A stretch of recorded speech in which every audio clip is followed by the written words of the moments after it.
এখন আমার যেতে হবে গোসলে। গোসল করবো হলো 5 ঘন্টা। গোসল করতে গেলে আবার যদি কারেন্ট চলে যায় তারপর আমি কি করব? মোমবাতি নিতে হবে 2টা, কারণ আমি 5 ঘন্টা গোসল করব। 5 ঘন্টা গোসল করতে গেলে কারেন্ট চলে যায়, আর যদি কারেন্ট চলে যায় তাহলে অন্ধকার হয়ে যাবে।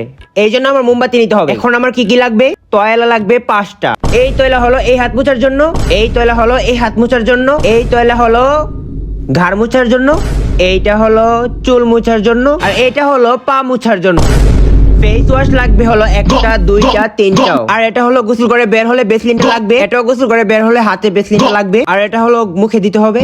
1টা শ্যাম্পু 2টা শ্যাম্পু 3টা শ্যাম্পু। একটা শ্যাম্পু দিতে হবে চুলের এদিকে, আরেকটা শ্যাম্পু দিতে হবে চুলের এদিকে, আরেকটা শ্যাম্পু দিতে হবে চুলের পেছনে। 3টা শ্যাম্পু দিতে হবে মাথায়। চিরুনি নিতে হবে 3টা। একটা হলো এই চুল আঁচড়ানোর জন্য, আরেকটা হলো এই চুল আঁচড়ানোর জন্য, আরেকটা হলো এই চুল আঁচড়ানোর জন্য।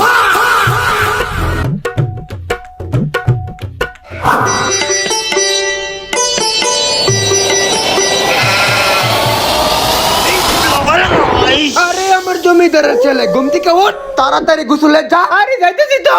চুপ, আবার তর্ক করে। 2 মিনিটে গোসল করে বের হবি। আচ্ছা এখন গামছা তো আমার।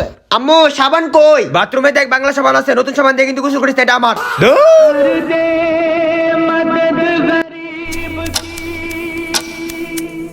বাথরুমে ঢুকছে হলো 1টা 1-এ, আর এখন বাজে হলো 1টা 6। হ্যাঁ তখন কি করে? আরে তোমার ছেলে বাথরুমে ঢুকছে, বাথরুম থেকে তো বের হবে, ও তো আর মরে যাবে না বাথরুমে। কি হলো? তুমি এ বিষয়ে মাথা না ঘামালে ভালো হবে। হ্যাঁ বাথরুমে গেছে, 3 মিনিট হয়েছে। কি করতেছে বাথরুম? এই কি করস? দরজা খোল। আরে তুই গোসল করস তো আমি বুঝছি, তুই দরজা খুল। কি বের হয় না এখনো? তোর বাপ আছে, দরজা খুল। খুলে না তো দরজা। তুই আমার 10 টাকার পানের কসম কাট। আরে দরজা খুলে না। তুই আমার পানের কসম কাট। আরে তোমার পানের কসম। আল্লাহ, আমার পান নিয়ে মিথ্যা কথা বলে তুমি কি দরজা ভেঙে ফেলবা? না না সরো সরো সরো। আরে দরজা সাইড দো, ভেঙে সাইড দো। দরজা ভেঙে আরে সাইড দো, হ্যারাস কা মারা লাগবে। এই গুলতে আমার ছেলে শেষ।